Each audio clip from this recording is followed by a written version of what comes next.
Hey, my friends, today is going to be war stories, the stories that shaped our weeks, months, and in turn, careers. To the HPLS podcast. Live, relevant, and high performance information, conversations, and education weekly.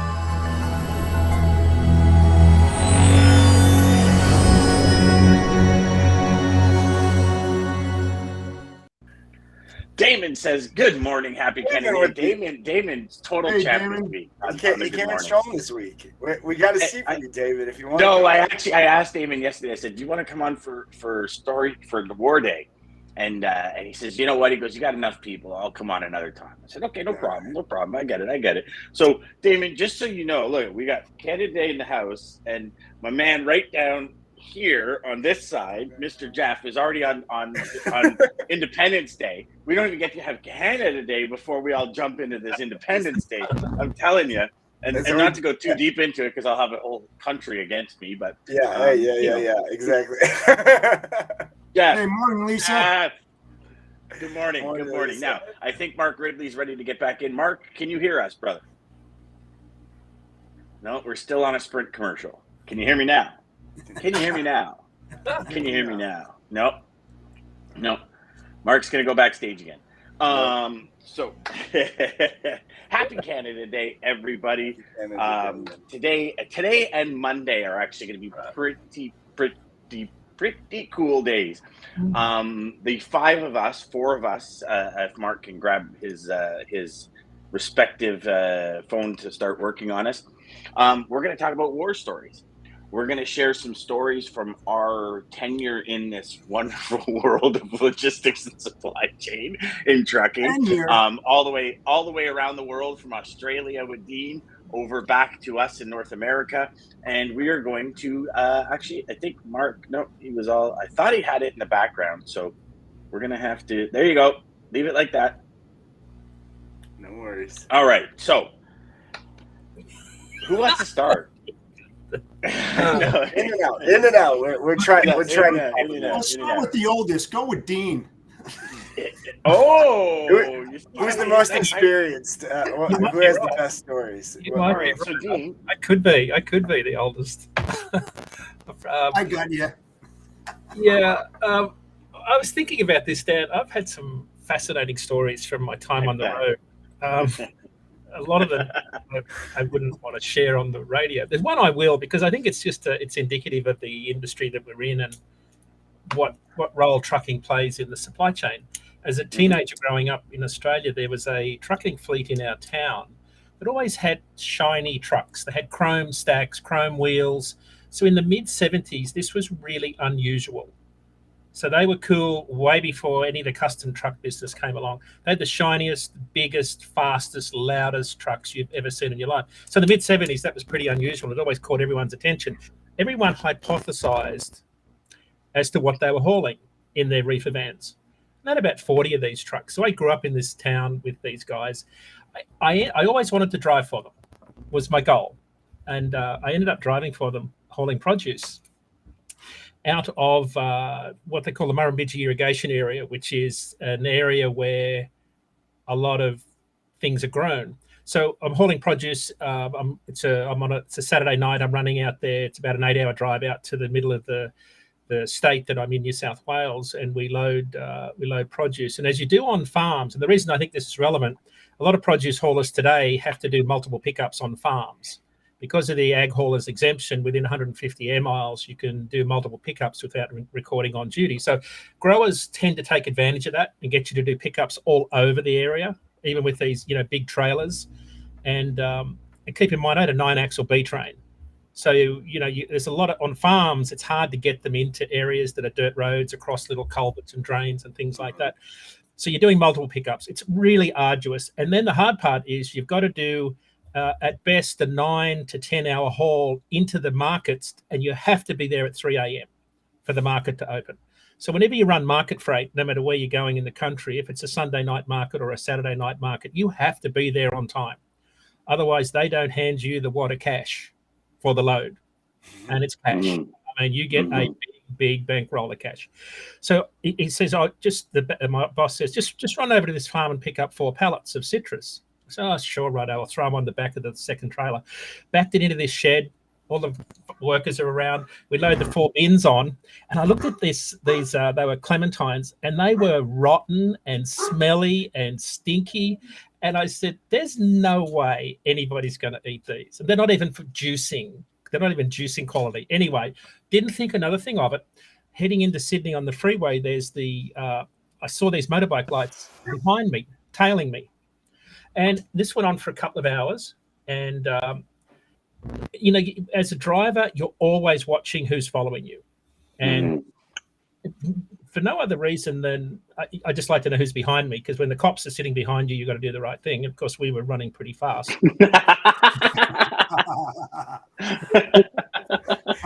does the right thing. Dean all the time, always stayed legal, my friend. Yeah. Always stayed it's just one of those things. I was never late. Put it that way. I was always on time. Gee, I wonder why. Yeah. Well, if you know what 311 diff ratios are in the back end and a 15 double overdrive, you research that, you'll know how fast that thing can run. Anyway, I saw that, and then they pulled up alongside me about an hour out. And I'm just sitting there driving along. I had my little cap on that I used to drive in, my little Scottish cap, and and the guy looked up at me and kind of just does this, the head nod. And I thought, who are you? I mean, there's a few other swear words in the middle of that, but he had the Black Ulan rockers on, the Black Ulans. The Black Ulans are the toughest, meanest, baddest motorbike club in Australia, and well known for trafficking drugs and manufacture and trafficking of. Anyway, I pulled into Sydney and they're there. And I suddenly realized what was in the 4 bins of citrus. And you were wondering why the clementines were rotten, because they don't need to. Yeah, so it's like a smoke screen. But the thing is, you can't, when they unload you at the markets, the unloaders don't let you out of the truck. You back up, they open the doors, they unload the 40 pallets in like 5 minutes, and it just vanishes. And then the guy comes up to the door and hands me all this cash. And that was like, so go back to the 1970s, I immediately knew why the trucks all had chrome and shiny chrome. Yeah. So that was one of my stories. So you were a mule, is what you were saying. Yeah, and you know what? It goes on today. Yes, for sure. Whether it's in the tires, in an inflated tire, or it's under the floor, it's that's how a lot of contraband is trafficked around this country, is unfortunately in trucks. Yes. And other vehicles, of course. But I asked a policeman one day who was on that same road. He pulled me over for speeding, and he said, I said, "So what about all these drug traffickers?" And he said, "Well, it's like this. It's like trying to, cure a mouse plague with a cat. Your best cat is going to get 5, 1 on each foot, and they're going to sit on one. The best cat." He said, "So you guys out here running past me at 100 miles an hour, we've got no chance of stopping you guys. We just got no chance. So we just pick off everyone now and then. So it was your turn today." Okay. That makes sense. Yeah, That's a good one, brother. That's a good one. That's a good story. It's a good analogy. The mouse plague. That is a great one. Who's next? That's a great one. Jeff? Hey, Mark, can you hear us? I don't think so. No, I don't think so. Yeah, okay, so I'll share a story with you guys. Yeah, he must. So, as you guys, most of you know, in 2005, we opened up a brokerage company that was the logistics end of an asset-based company. And inside teamwork, it was mainly referral business. We hired a couple of salespeople, and we opened an office in Montreal. And through this process, you really start meeting a lot of people when you have the say to make things happen or not. And I get a call from this guy, Anton, one day. And he introduces himself and he says, a buddy of yours, Sonny, suggested I give you a call. And I'd done a lot of business with Sonny. I was like, okay, perfect. Yeah, for sure. And he says, so I'm moving booze out of Miami into Toronto. He says, and it goes into the LCBO warehouse. So for those of you in Ontario or I think it's probably Canada-wide except Quebec. The Liquor Commission Board of LCBO, it's only Ontario, Liquor Commission Board of Ontario. So they manage and distribute all the alcohol in Ontario. So if you're ever bringing product in, it's got to go to these facilities. So he's saying all the right things. And I said, okay, well, what do you got? He goes, well, I got about 12 loads a week. And now you got to think 12 loads a week. We were charging him $8,500. So that's about $102,000 a week. And I said, okay, well, I'll take one or two and we'll see how it works. And so day one, we grabbed 2 loads. Day 2, we grabbed 3 loads, and day 4. So anyways, come the end of the 2 weeks, we've hauled 24 loads for this guy. And my accountant at the time, the accountant side of the business comes to me and goes, Dad, like, you're $204,000 in with these people and you're 2 weeks in. Do you think you'd call the customer and get some money off of them? Because like by the time the first invoice is due, he's going to be up to $500,000. That's a lot of exposure in the market. And I said, yeah, okay, no problem. And I mean, we did credit apps and everything on this company, right? It was a solid company. And so I call Anton and I said, listen, like we gotta get the payment. I said, it's been 2 weeks, but I hope you can imagine at $8,500, it adds up quick. He says, yeah, no problem. He goes, listen, I'm going to Toronto. I take public transit because I don't like to be stuck in, traffic. And I'm like, it makes sense. A lot of people do it. He goes, meet me at the train station. So I meet him at the train station the next morning, and this guy jumps in my car. He's like, what kind of car are you driving? I'm texting him back and forth. I said, I'm in this car. So all of a sudden the door opens and the guy gets in. And he pulls out his backpack, puts it on the floor, opens up, and pulls out a brown paper bag and hands it to me. He goes, here's all your invoices paid. And I'm like, what? He says, here, yeah, just take it. And so now I've got like $200,000 in a paper bag. And I'm like, holy crap. I mean, my sphincter tightened up. I'm thinking, I'm going to get robbed. Like, this is a whole setup, right? Like, I'm totally thinking, as I pull out of this parking lot, I am going to be shot and killed, and somebody's going to, like, my brain's going in overload. Never once did I think, why is this guy paying me in cash? Like, my brain shifted to a whole. Anyways, so I get out of there and I'm like speeding and I'm whipping down the road. Like, I don't want to stop at stoplight thinking, Dean, Dean, you were saying you're conscious of who's behind you, man. I was aware of everyone in front of me. And I'm thinking like somebody's going to turn and I'm going to, like in movies, and then somebody's going to come behind you and I'm going to be like, oh my God. I get to the office. I run upstairs and I go to the office. I go, Rob, Tony, we got to meet right now. And we go to Rob's office. And I said, okay, so Anton met me and he paid me. And they're like, okay. And I'm like, and so I reached down in my bag and I pull out I don't know if you guys have ever seen $200,000 in cash. It's a lot of money. And I said here, and I dropped it on the desk and both of them just stopped. And they looked at me and they said, in sequence, they're like, you're not taking another load from this guy again. I'm like, no, I know that. I understand that. Tony opens the bag and goes, I can't just walk into the bank and deposit this. It was literally, we set up a plan where he would deposit like $10,000 every 4 days or something. So like bells wouldn't go off. So I call Anton back. I go, listen, like I can't like take cash. I said, if you could pay check or whatever. He goes, no, it's all cash. Unfortunately, it's just the business. And being naive, I was like, oh, okay. Well then, unfortunately, as much as like they were very profitable, I can't do it anymore. Well, Canadian Border Patrol calls me like about 5-6 weeks later. And this woman says, have you been moving freight? And I said, yeah, absolutely. So she comes into the office. Rob comes into the office, like Jesse, all the partners were all sitting there. And she goes, okay, so you've been part of an illegal smuggling ring.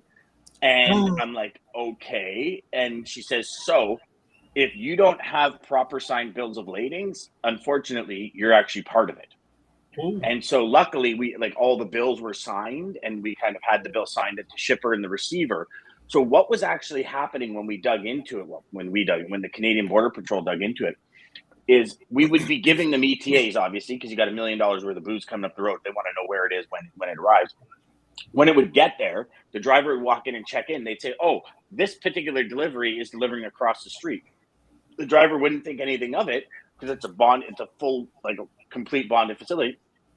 Truck goes across the street. Guy opens the door, same outfit, unloads the truck. So lo and behold, in 2 weeks, 24 truckloads, $24 million worth of booze was offloaded and disappeared. Wow. And yeah, and it was it was crazy when, like, just the whole experience. Great freight. Like, we were making probably close to 1,500, $2,000 a load. Like, I was hoping that stuff would continue forever, because I'm thinking, well, Right. like, everybody's drinking booze, it's not going to stop. You know what I mean? And yeah, it was just one of those where it was, oh my Lord. Like, and Oh so my it was goodness. actually the bill of ladings and the way we had load tenders and the way we set up the bills, and that was what saved us. It truly was what saved us. And the fact that that was the first time in my life, the fact that we did not dedicate freight because it was so new and it came so hot and heavy, we didn't really have time to set it up properly, because I was always been a dedication guy. Those two things, the bills and non-dedicated, actually pulled us out of the mix, because they realized that there's no way we could have been part of it. It was just everything happened too quick. I mean, I had to give up every single email. Oh yeah, I had to give up every single email. They printed my phone logs, every single phone call, and it was like sitting with the customers going, "Okay, this phone call, what was it about?" I'm like, "Gosh, I don't know. Like, that was 3 weeks ago, and it was like a 5-minute call." And I'm like, "You're trying to," and it was like the hot seat. It was one of these things where I'm sitting there and I'm honestly sweating, thinking, am I about to go down for something like I had no clue was even happening? It was crazy.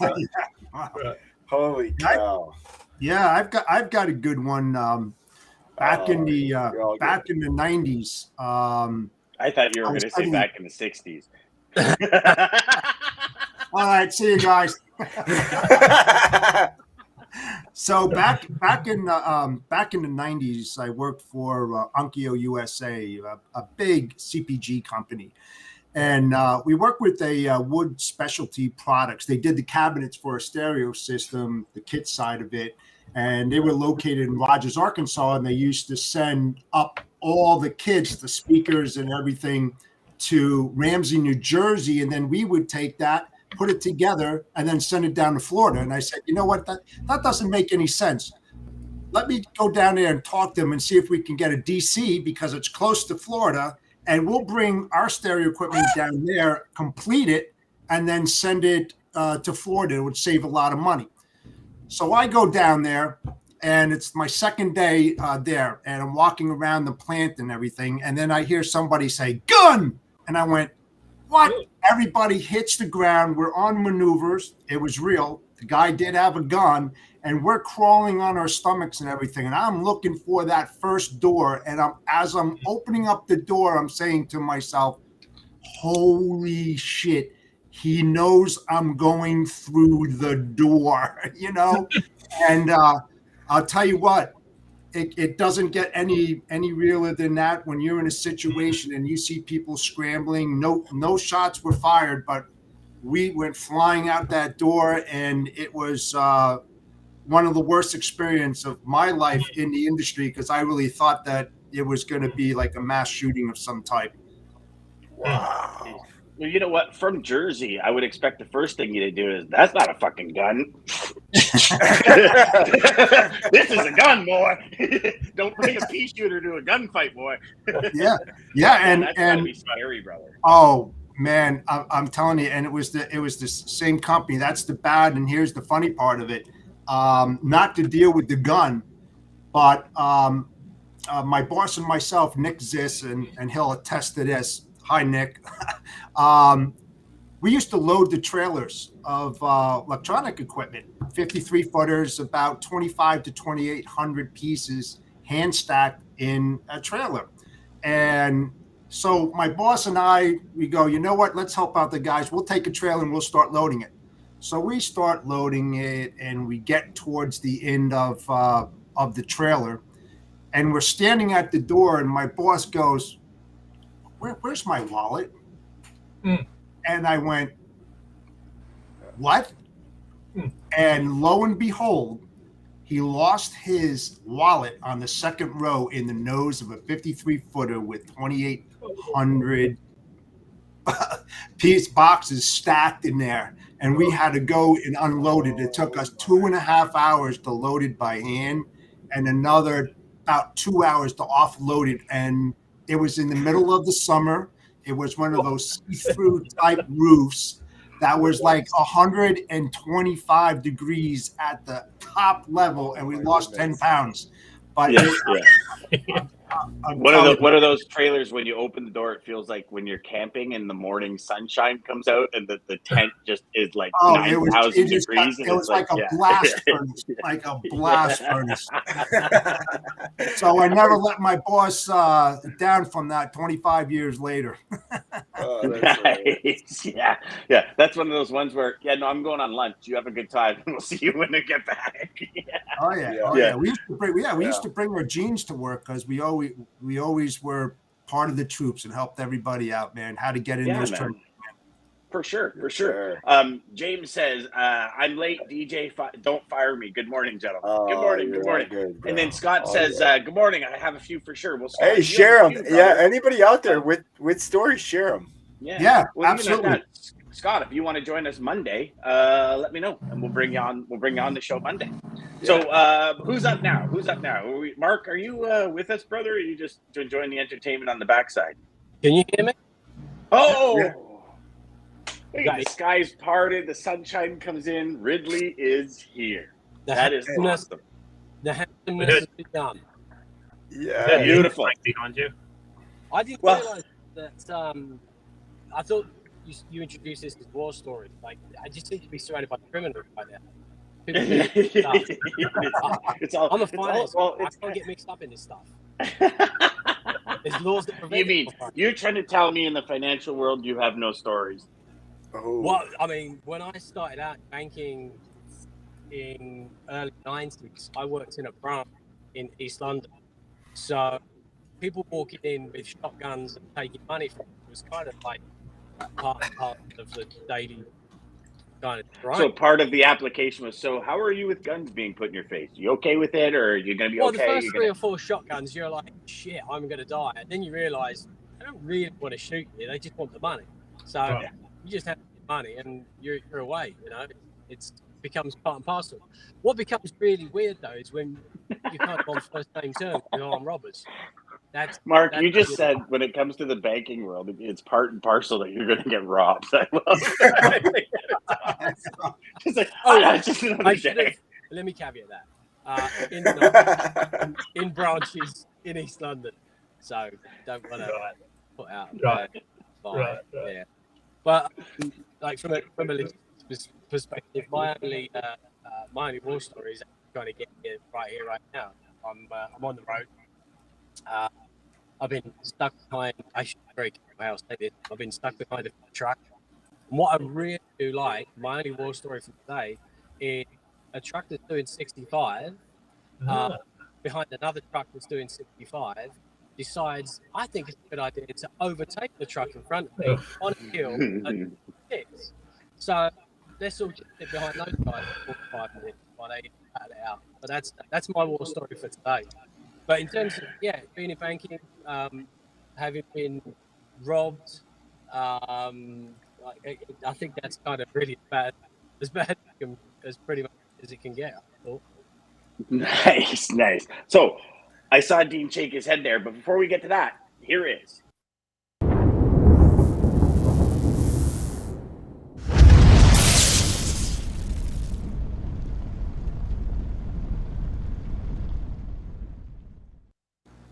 Hey, Dean, you're on the other side of the fence of this now, brother. Yeah, nice. There you go. So here we go. The lane of the day today is Los Angeles, California to Chicago. $1.74 line haul rate per mile. Fuel surcharge all in.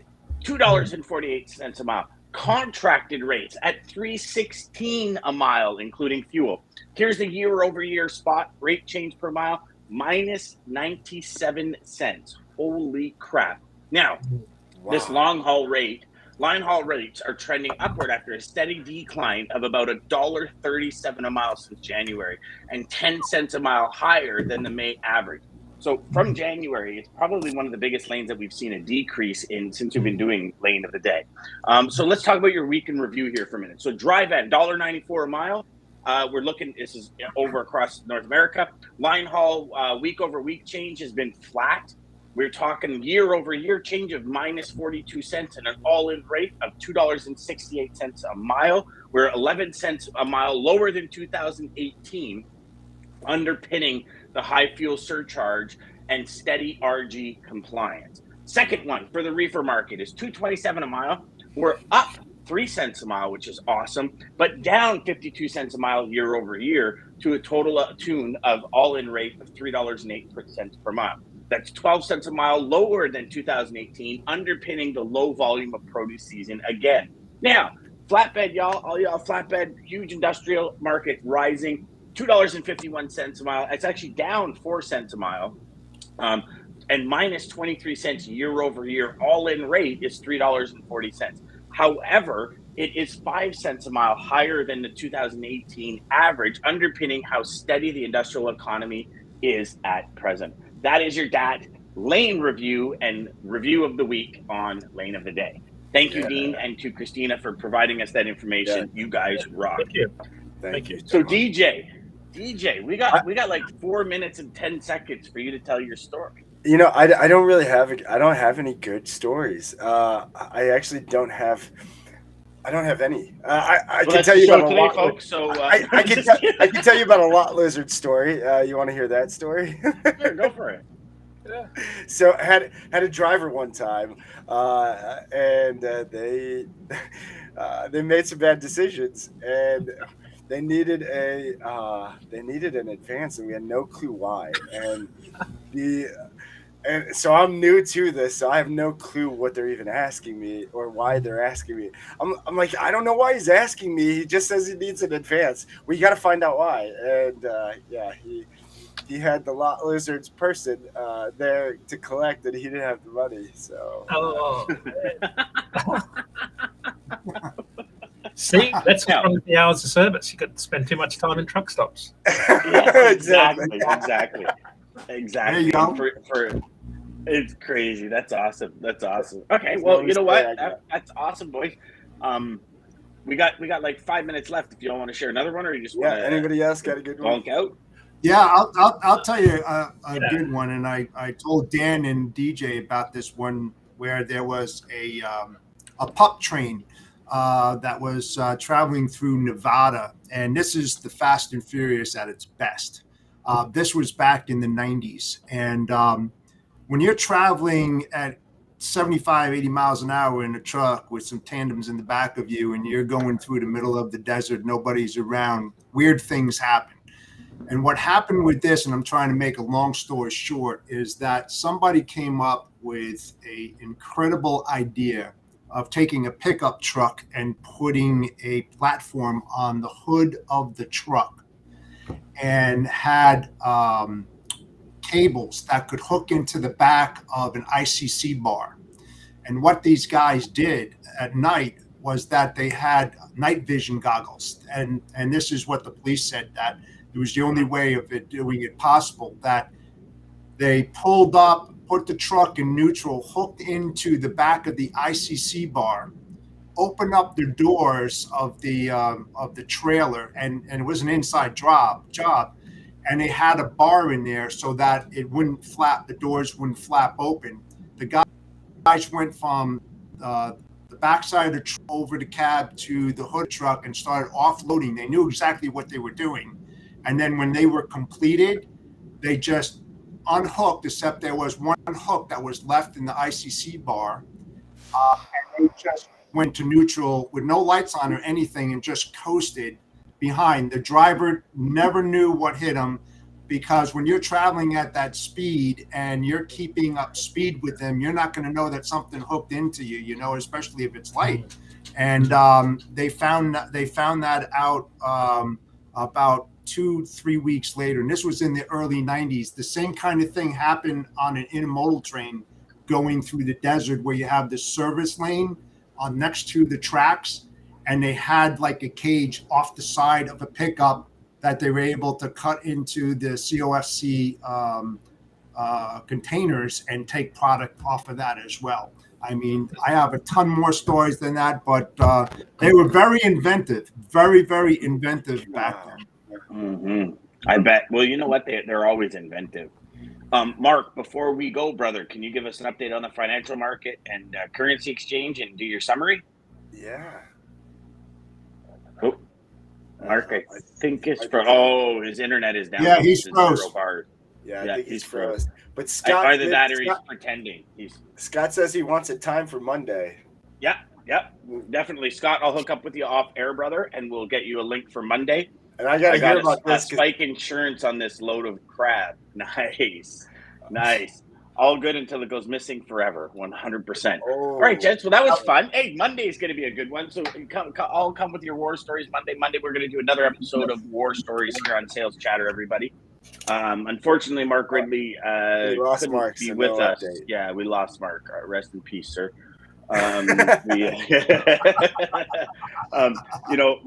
was supposed to give us an update on the financial market. You see, as soon as I said, "Hey, can you give us an update on the currency exchange?" He was like, "He's gone. I'm gone." He said something about watch out for the banks, and then he disappeared when we asked for what's going on. I don't know. Remember what happens in London? Yeah. The sarcasm is flowing today, boys. It's good.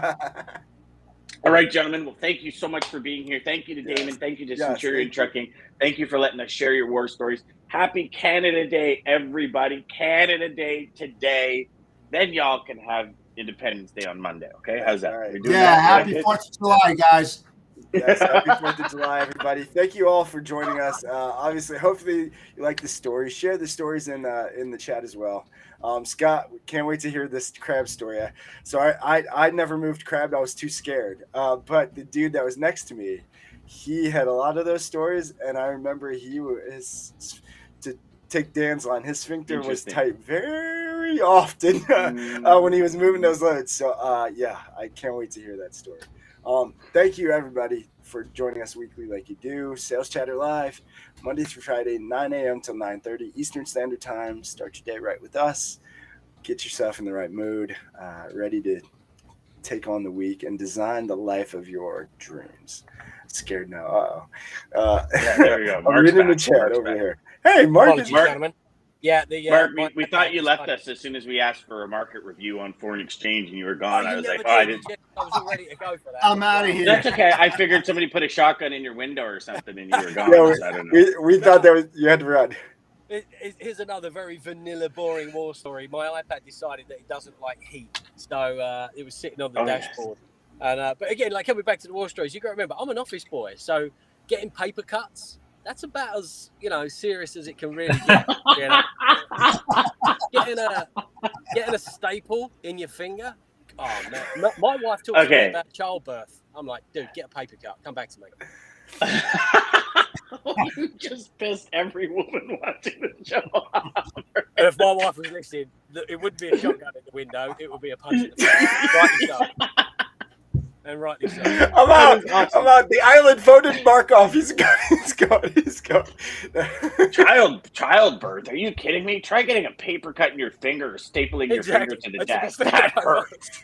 My wife is very much like, I could actually give birth and just go back to work in the afternoon. I am down for 3-4 days with a paper cut. So that's so what it is like in my household. I don't even know how I tie my own shoelaces. Mark, you have to join us Monday, brother. Mark, you have to come back Monday for more war stories because your war stories are awesome, buddy. Let's hear about I want to hear the story about the fight over the copying machine. There has to be one of those. Right? Or the story when the pen leaked in your pocket and you think it took your nipple off or something. I don't know. There's got to be one like that. It's a white shirt and you go into a very important business meeting. I know. It's just horrid. It's horrid out there. People don't appreciate bankers. All right, everybody. We'll see you Monday. Well, thank you, everybody. Fantastic weekend for all of you celebrating Canada Day. Go out and celebrate. We'll talk to you on the 4th of July. And, I guess your festivities might start before Monday. So if they do, happy 4th, everybody. Yep. Take care. Happy 4th, y'all. See you, folks.